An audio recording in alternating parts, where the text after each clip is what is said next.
Hi and welcome. Let's take a look at the Tarantella by Sergei Prokofiev. It's one of his Musiques d'Enfants, op.65, that he composed in 1935, which is the same year as he composed his ballet music Romeo and Juliet.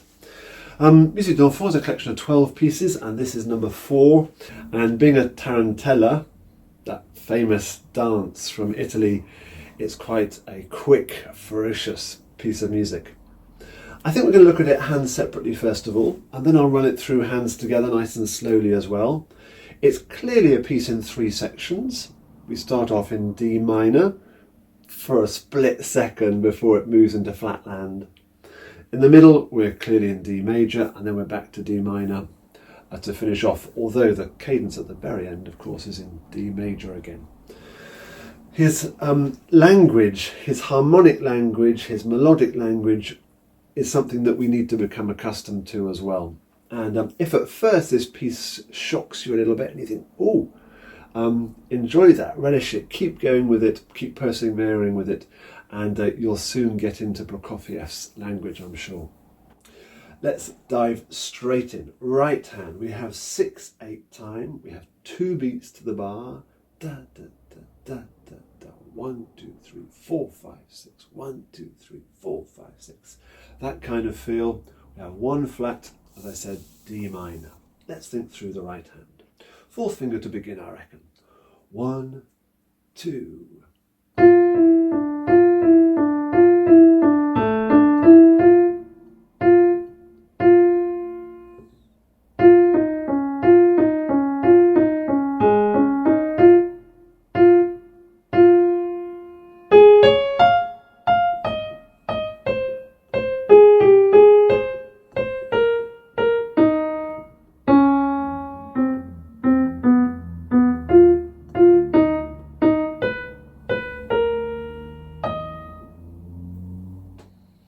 And think about all these little subtle, is that note meant to be staccato? Is that note meant to be linked up? The left hand, meanwhile, 1 2.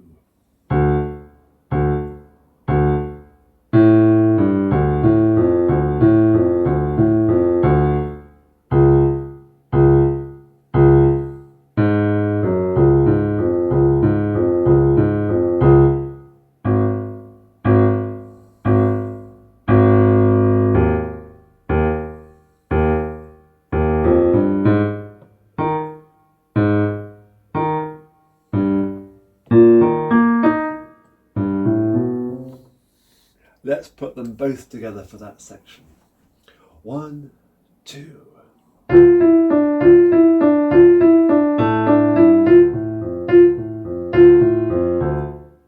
Now the rhythm of that alone, combining the coordination that's needed for both hands, I might be tempted just to try it on a note. Let's take an F here, a D there, put it up an octave, because those notes belong to a D minor chord. Let's try.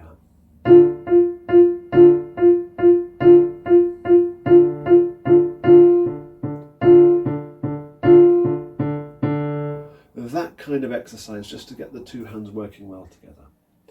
Bar 5.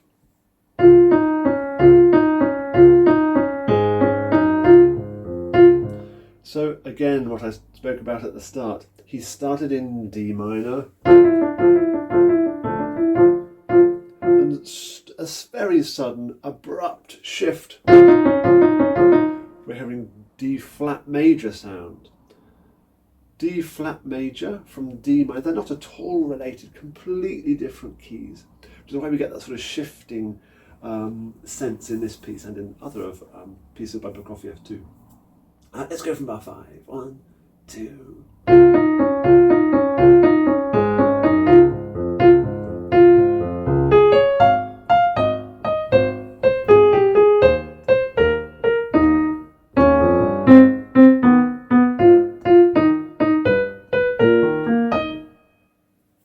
Okay, the next section, again, let's split it up right hand first of all. 1 2.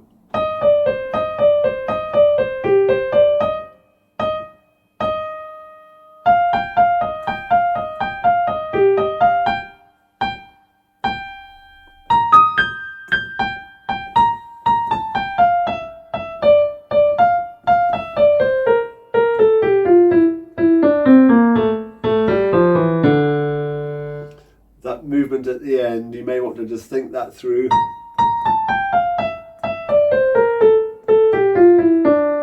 Where is my hand moving to?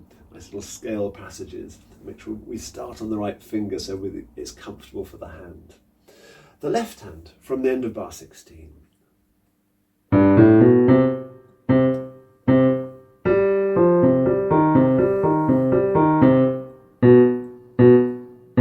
Second there will be really crucial.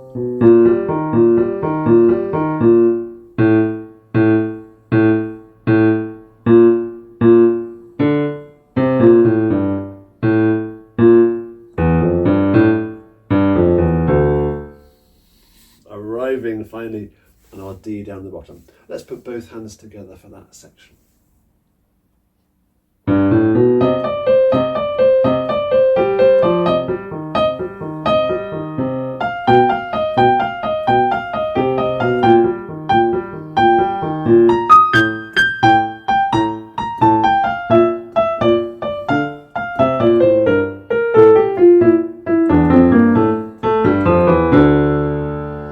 Sure the hands really are absolutely together for those scaly bits at the end there, whether in contrary motion or in parallel motion. Then we have this middle section, much more major, more singable, would you agree? Less angular, so easier to listen to the first time round. Let's have a look at the melody first of all, the right hand. 1, 2.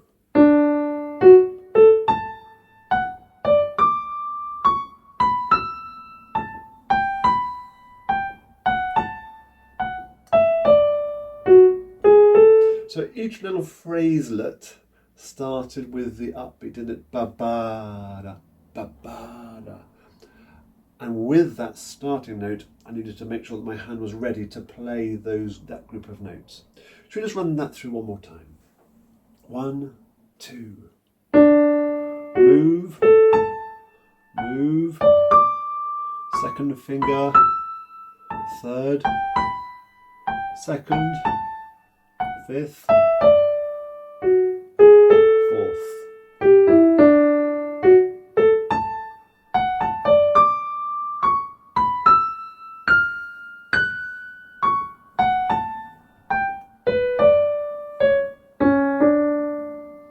So a lot of moving around for that hand, which we need to become very familiar with so we get to know the melody. And then the left hand seems to be playing chords, so I would start by practicing this as block chords.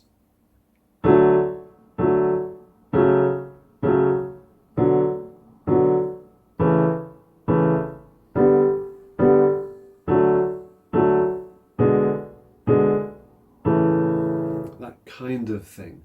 Now let's go back and play it as written. 1, 2.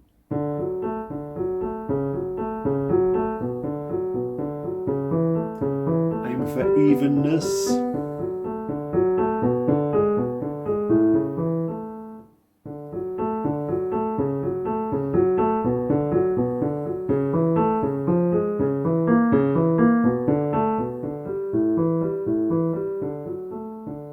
watch out for that bar. To make sure we get that moving thumb, that nice little pretty extra notes in there. And then I would be inclined, I think, to practice it with block chords in the left, melody in the right.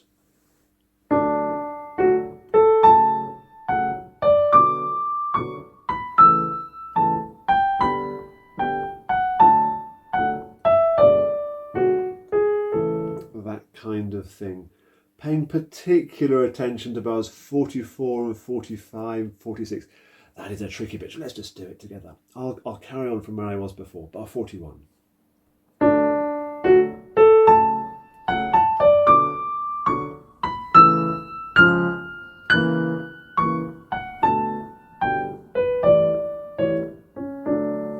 Clearly dying away, slightly shaping that phrase at the end.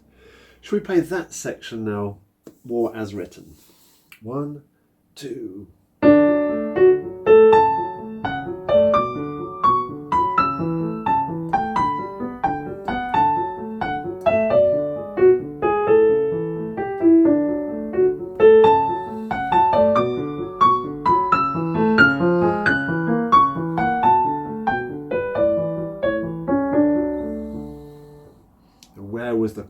climax of that phrase. I'm sure you don't need me to answer that, but we should give those phrases the shape that they need. And then the final page, we're back to our first idea, but it's subtly different, isn't it? So just watch out for that. Let's play it through. I'm going to go straight through with both hands together, but at the start we had, whereas now we've got slightly different. Previously we had in bar 5, whereas now we've got. So we need to just pay attention. Then there are one or two other little twists as well. Let's go both hands from end of 48. 1, 2.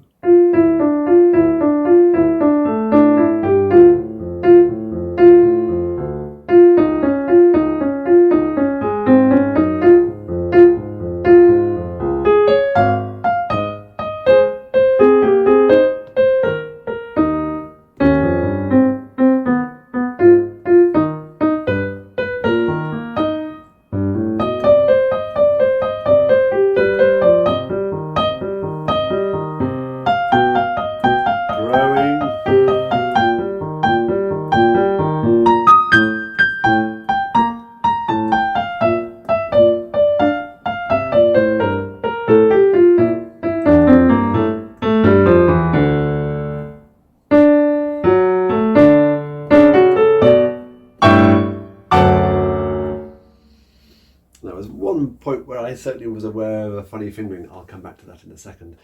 The last 4 bars, poco meno mosso, so a little less movement. I kept it. I'm going slowly anyway, so I kept the speed constant. But we do need to ultimately to go more slowly there. 4 emphatic, loud, confident, chordy things at the end. And don't be afraid of these dissonances. And these chords, it feels too low in the left hand, doesn't it? The voicing, the way he's divvied the chord up, the notes of the chord up, sound a little bit. It's too much down there. Why this huge gap? It's a little unusual. Again, that's part of Prokofiev's language. It's a perfect cadence, but it's not all pretty and twee. It's a bit more angular.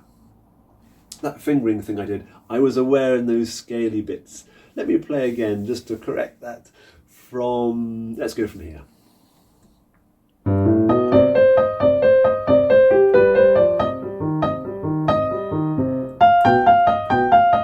Second.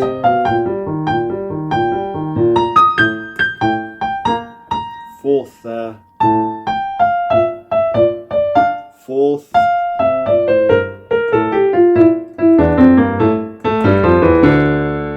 Again, the hands really well together there as well. It's a great little piece. Melanie, thank you for asking me to take a look at it. If you have any further questions on it, don't hesitate to ask.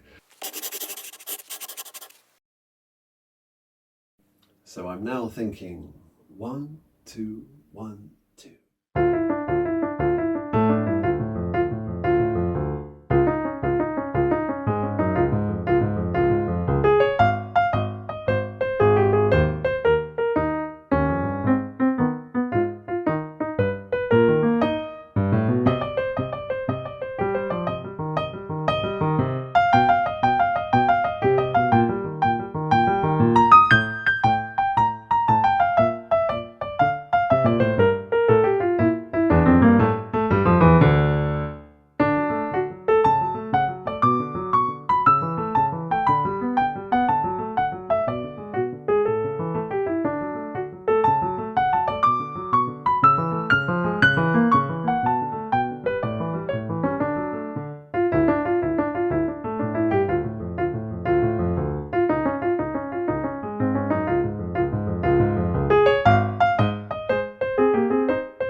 Thanks, Melanie, for asking me to take a look at it.